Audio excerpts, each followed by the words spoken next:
Is that on? Yeah, sure. Yeah. Perfect. Got it? Yep.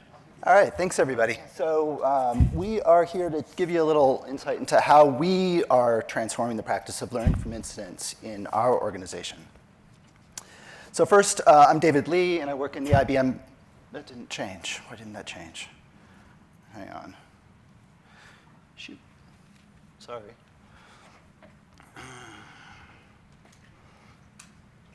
All right, that's going to be a little awkward.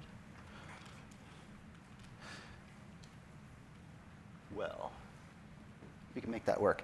So, I'm David Leigh, and I work in the IBM CIO organization. I've been at IBM for a while, and throughout my career, I've been involved in projects involving the adoption of modern tools and practices.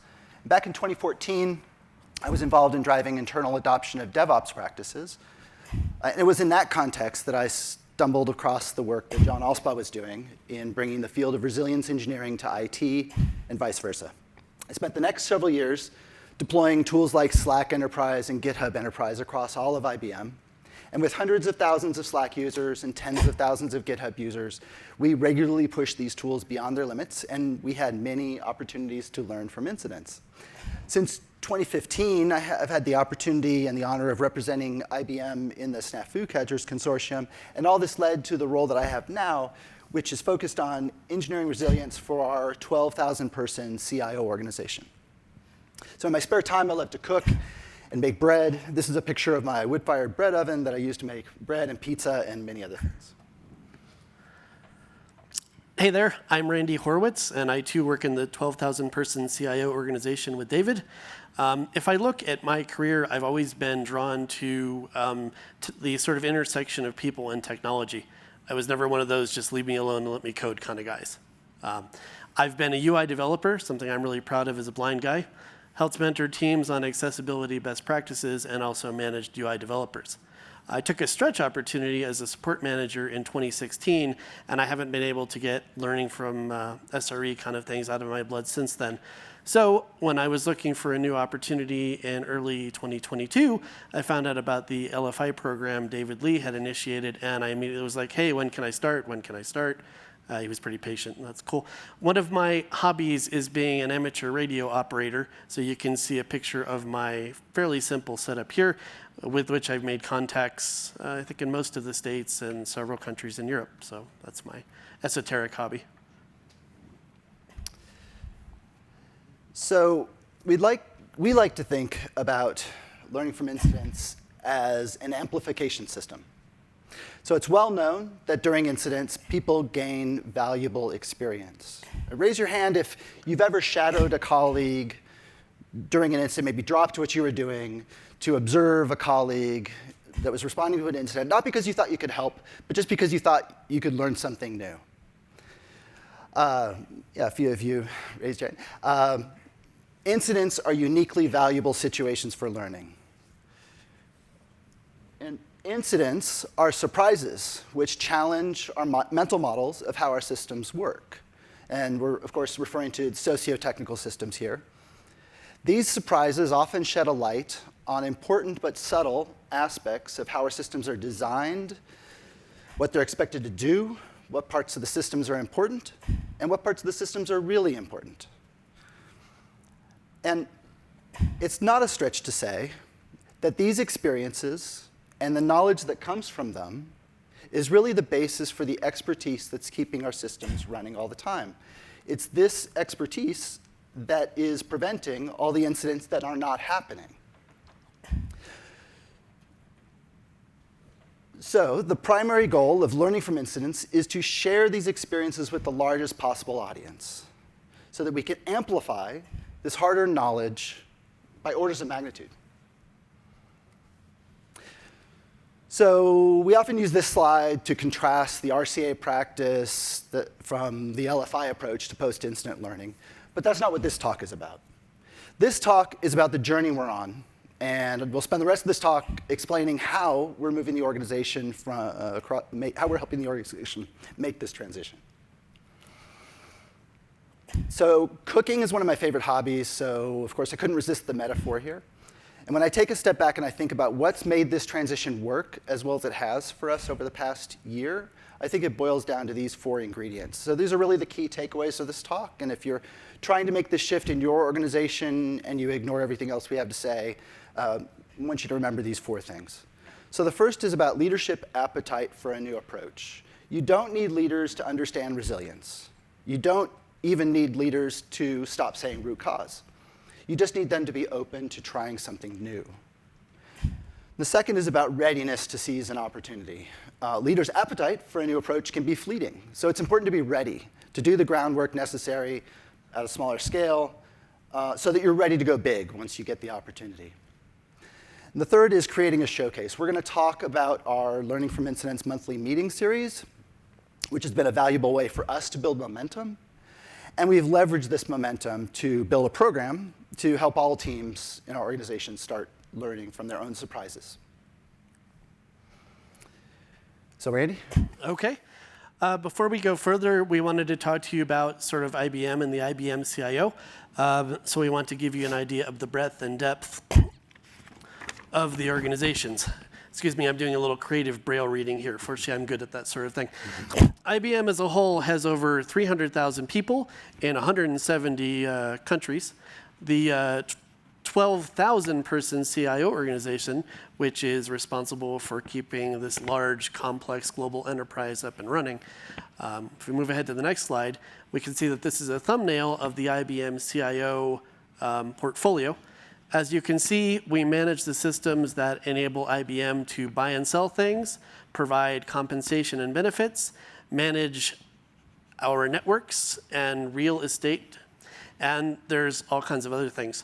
Well, we get every type of IT system that you can imagine, from mainframes to microservices to custom applications, vendor software that we run, SaaS applications, you name it. David? So prior to 2022, this was our state of learning from incidents. Senior leaders would attend a weekly meeting that would feature a presentation of RCAs from recent major incidents. And as RCAs tend to do, these presentations would focus on the technical system and how that failure could be prevented. For many teams, if you had an incident and it was not characterized as a major one, then no organized post-incident activity happened. So I joined the organization in 2015, and I was part of a team that had some experience in studying our incidents differently. We used Decker's Field Guide and Etsy's Postmortem Facilitation Guide as inspirations, and we did this more or less completely under the radar of senior leadership. But eventually, we had some incidents that were characterized as major, and we would come to that weekly meeting with senior leaders, but instead of presenting an RCA, we'd present a postmortem that didn't identify root cause, but which did highlight what was surprising, what was difficult, and what prevented the incident from being a lot worse than it otherwise was. And over the years, we gained some reputation about this approach, and I was eventually asked to help some of our peer teams study a few of their incidents. But then in the summer of 2021, a little bit after our new CIO came into her role, we had a very big incident. It lasted a while, it made a lot of IBMers unhappy, and it was in the newspapers. And a big incident could be an incentive to doing things differently. So in December of 2021, during discussions about those weekly RCA meetings, I had the opportunity to propose doing something new, and this proposal was accepted. So the proposal was to host a monthly meeting to which we'd invite all of the senior business leaders and technical leaders in the organization, and we would discuss in significant detail one incident. And anyone else was also welcome to join this meeting. The graphic represents our previous practice, shown at the top left, discussed only major incidents and only the technical aspects of those events and only with a small audience. Where in contrast, the new approach looks at near misses and security incidents, as well as major incidents. It looks at the whole socio-technical system, and we do this with a much, much larger group. So once I got the green light from our CIO to do this, I thought, oh shit, now I actually have to do it. And I had several concerns, especially these. Could I do the analysis and share the story of an incident in a way that these busy leaders would actually find interesting? Can I make this engaging so that people will ask questions and discuss aspects of the event? What will be the response of people who are accustomed to focusing on a root cause? And can I pull this off every month? Well, it turns out it's not as hard as it sounds, and it gets easier as you go. Oh, Randy? OK, so let's get into some of the objectives of our meeting. In each meeting, we share this slide to describe what we hope all participants will get out of the meeting. We want them to understand the story of the incident and its themes, that they can see the benefits of the improvement opportunities, that they learn something new about our systems, that they recognize the differences between what we're doing here and the RCA approach, and that they find meetings engaging, interesting. We remind them that the real engagement requires that people speak up, they ask questions, and we encourage discussion, and a lot of the times we're successful. We also hope that at the end of the meeting, they're looking forward to next month's meeting. We then go on to describe our study of that month's story. If you're curious about the steps that we take, highly encourage you to look at the Jelly guide, Howie guide, excuse me, from Jelly.